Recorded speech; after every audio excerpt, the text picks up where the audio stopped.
The psalmist wrote, "I was glad when they said to me, 'Let us go to the house of the Lord.'" There is a lot of talk about holidays at the moment. Staycations will be popular this summer for obvious reasons. Camping in the Cotswolds, walking in the Cairngorms, a caravan in Clacton-upon-Sea. The tempting possibility of international travel remains rather elusive for the time being. I miss that terribly. Especially my favourite European country, which is Germany.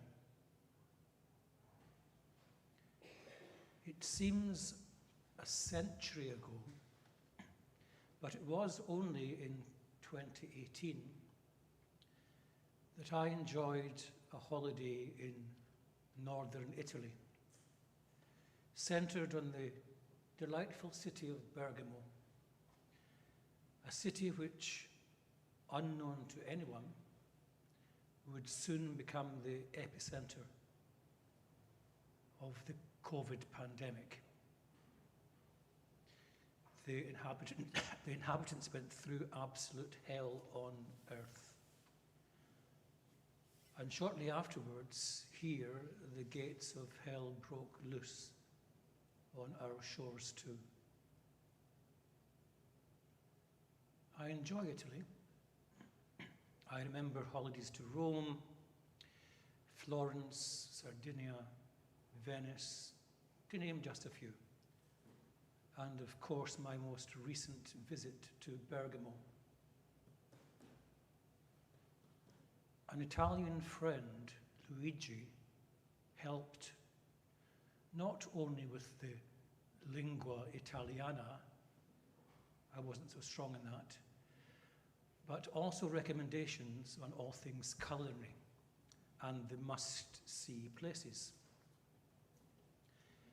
I enjoyed the simple but excellent Italian food: pasta, risotto, gnocchi, not so keen on the polenta, handmade Italian gelato, strong espresso, €1 at every street corner, the lunchtime prosecco, the welcome and very civilized late afternoon aperitivos. As I sat in the pavement cafe sipping and admiring, well, to be honest, borderline jealous of the fashion-conscious Italians going about their daily business. Elsewhere in Italy, I have enjoyed gliding along the Venetian canals thanks to the skill of a stripy-shirted, straw-hatted gondolier. I also enjoy the marvellous monuments, the cathedrals and churches in Italy, the Colosseum, the catacombs, Trevi Fountain, Spanish Steps, the Roman Forum. St. Peter's Square and Basilica in the Vatican City in Rome should be on everyone's bucket list, even if you are a signed-up Presbyterian. I enjoy admiring and visiting those amazing Italian churches, small and large, sitting in the pew, sometimes putting €1 in the box and lighting a candle, saying a prayer for someone, or sometimes just a prayer for guidance or gratitude, a thank you for that particular little church. That little church, sitting there as it has for maybe 5, 6, 7 centuries, whether at the heart of a small hilltop village in Sardinia, or the magnificent cathedral in the Piazza del Duomo in elegant Florence. On holiday in 2018, I admired the beautiful Cathedral of Bergamo, made extra famous as the birthplace of Pope John the 23rd, who convened the Second Vatican Council in the early 1960s, a real milestone, not only in Catholic history, but also more widely in the ecumenical life of worldwide Christianity, including independents and Protestants and Orthodox evangelicals. It seemed to me every city, every small town had a church at the center. The larger cities had a cathedral, the Duomo. Some of them are huge. Many of them are architectural and engineering miracles. They sit at the center of the community. And on my holidays, I would sit in a church and try to imagine what it must have looked like 400 years ago, when the walls were covered with frescoes, a few fragments of which are still often visible, colourful expressions of Bible stories, prophets, popes, and saints. And I would like to think or imagine all the people who have sat in that space over the centuries. And I'd like to think about how it was built. There is one thing they all share mostly. It took a long time to build, sometimes centuries to build them to completion. So one generation started the whole project. They broke the ground and dug foundations deep into the earth, and that was it. And then the next generation took up the task, finished the foundations, and began in the walls, a few feet above ground, and that was it. Then the next generation took over and built the frames and the lintels for the windows and the doors, and on it went. It often took centuries to build those churches, and some are not complete yet. And many of them are now being rebuilt, restored, repaired. The construction of the rather unusual, to say the least, Sagrada Familia Cathedral in Barcelona was started in 1882, and it's still not finished. The thought always occurs to me that this task of building a church is really never completed.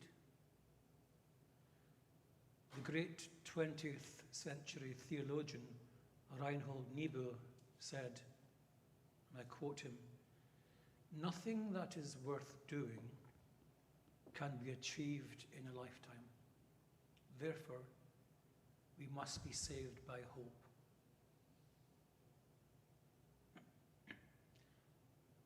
But the church is the people, isn't it? Not the building. Now, how often have we heard that? Church buildings, we are often told, are what's wrong in the first place.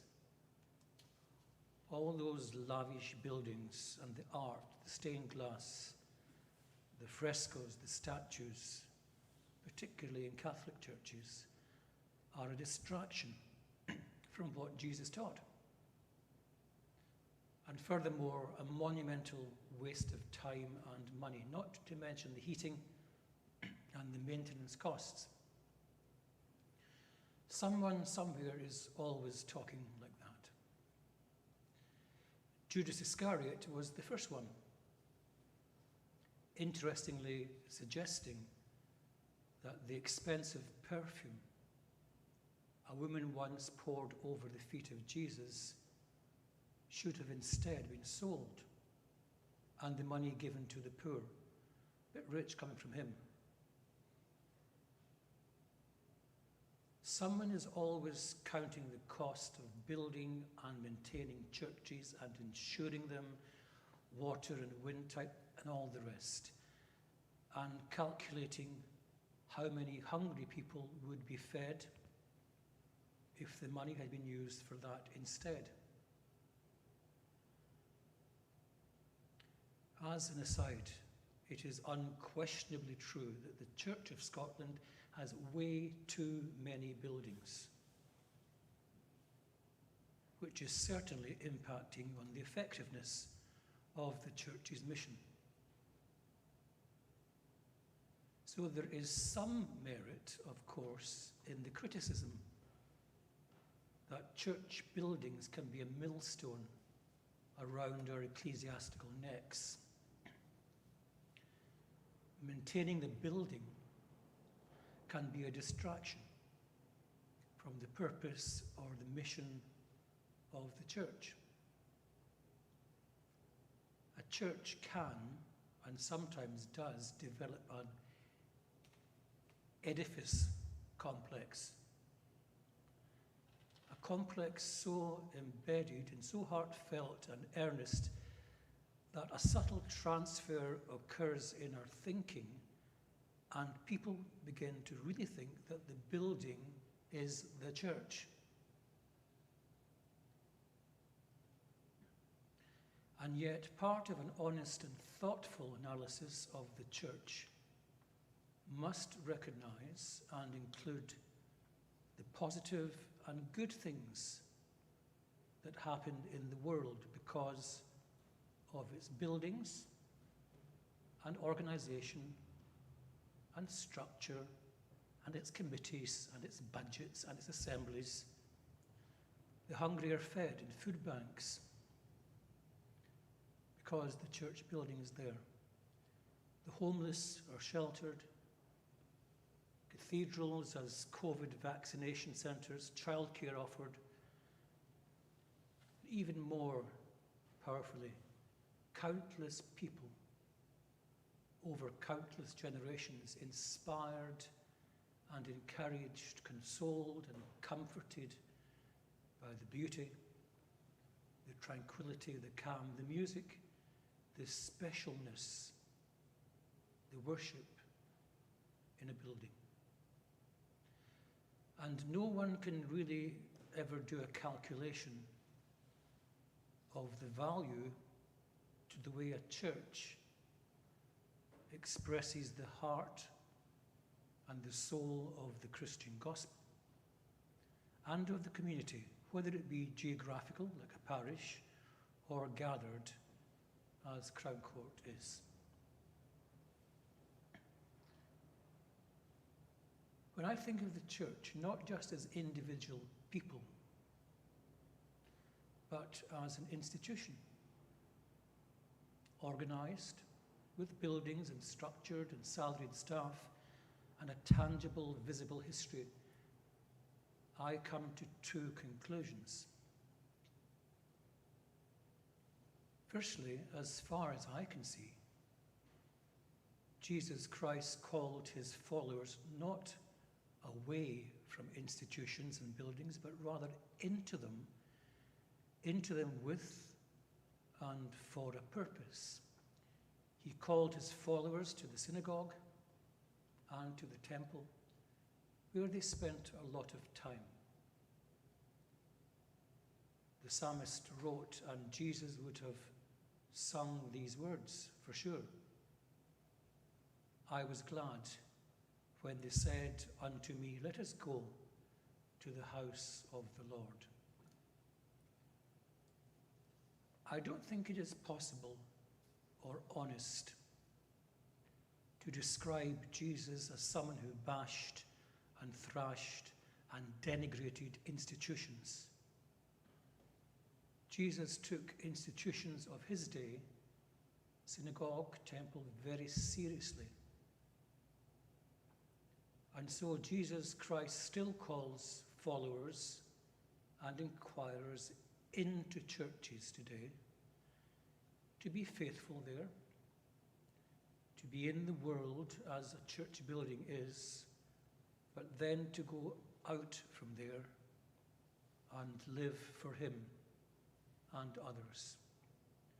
And then return again, there to find comfort and encouragement, and to say thank you, and to say sorry, and to say please. And to do that along with all the others, and to share fellowship, which is the glue that binds us together in Christian love. We all look forward to the return of coffees and lunches and the mingling and the chatting and the sharing, even the meetings. So it is not entirely true that the church is only the people. That's too glib. It's not entirely true that the building, the institution, the organization doesn't matter at all. I think it does. I was glad when they said unto me, "Let us go to the house of the Lord." The truth, it seems to me, is that the church is the people and the building. However grand and glorious or modest, however ancient or contemporary, a building in which they gather to pray and to say thank you and sorry and please, where they hear the word of God read and preached and enjoy fellowship. A building from which they go every week to go out into the world to follow Jesus Christ, who is the King and the head of the church, and a building to which they will soon return. One of the most remarkable things Jesus ever said, and we heard it read earlier by Rachel, is, "You did not choose me, but I chose you. I have appointed you to go and bear fruit that will last." It comes as Jesus is talking to his disciples at the table of the Last Supper. He is summing up, issuing final instructions, because this, he seems to know, will be his last night on earth. And right in the middle, he says, "You did not choose me, I chose you." It is an evocative, powerful idea that we have difficulty talking about or even understanding.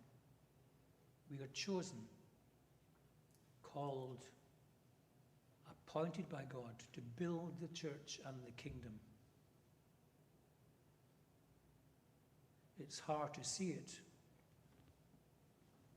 or know it at the time, but looking back,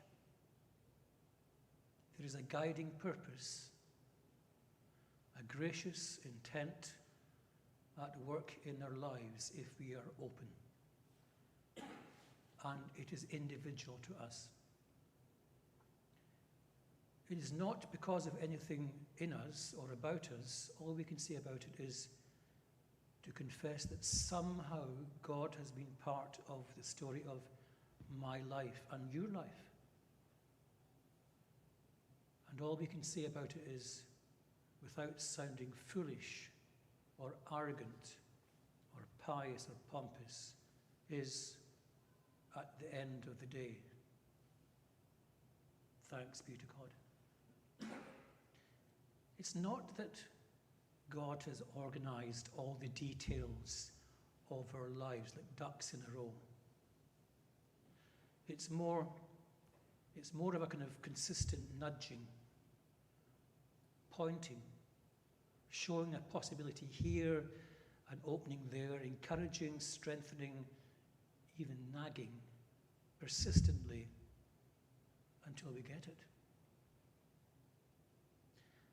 A gracious, loving attentiveness, a chosenness. When I think of those old Italian churches, when I reflect on the remarkable story of Crown Court Church, I believe there is something of God's will and intent going on here, down through the 300 years, and not just down through the years past, but in the years to come.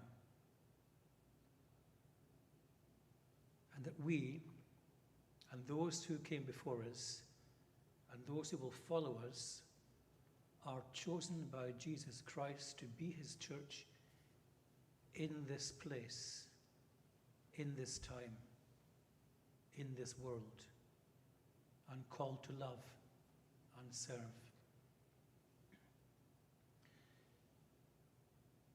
The institutional church is not perfect.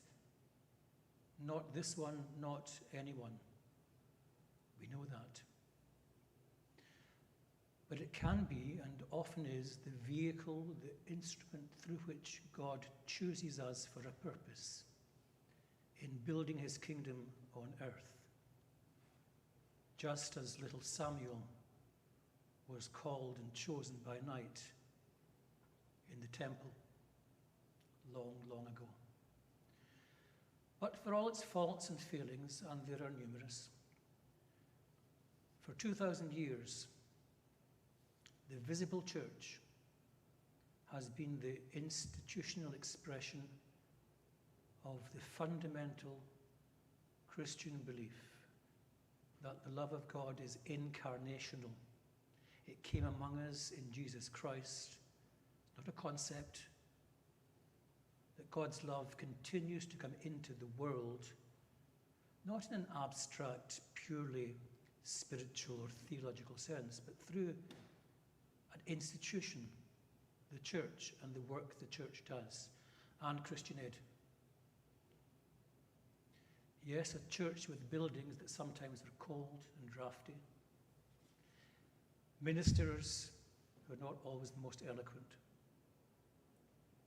structures and systems that creak, organized religion with all the pitfalls that that entails, and the power games within any institution. But I believe that God still calls men and women to live in love through the church, and calls the church itself to love and serve the world as surely as Christ did himself. And so whatever your status is this morning, a long-time member of Crown Court, an adherent, a curious visitor in person or online, a member of another church, another denomination, in another place, I say, be at home, for you are welcome. And I suggest to you this morning an idea. The idea that the church is God's way of bringing a bit of the kingdom of God into the world. And furthermore, that God calls you and me to be part of it, to love and serve, that indeed you are chosen. I finish with a story of the great Italian Saint Francis of Assisi. In a vision, God called St. Francis to rebuild the church. Francis was a bit confused. Unsure of what God meant, Francis chose a ruined church near where he lived. He recruited all kinds of people to help. Some just came to watch, but before they knew it, they were mixing cement. Others could not lift a single brick without help. But that worked out fine, since it allowed them to meet more people than they would have had if they had been stronger or younger. To most of them, building the church became more important than finishing it. And when it was done, at last, Francis's church did not stand as a shelter from the world. It stood as a reminder that the whole world was God's house. And so too it is here in Crown Court. I was glad when they said to me, "Let us go to the house of the Lord."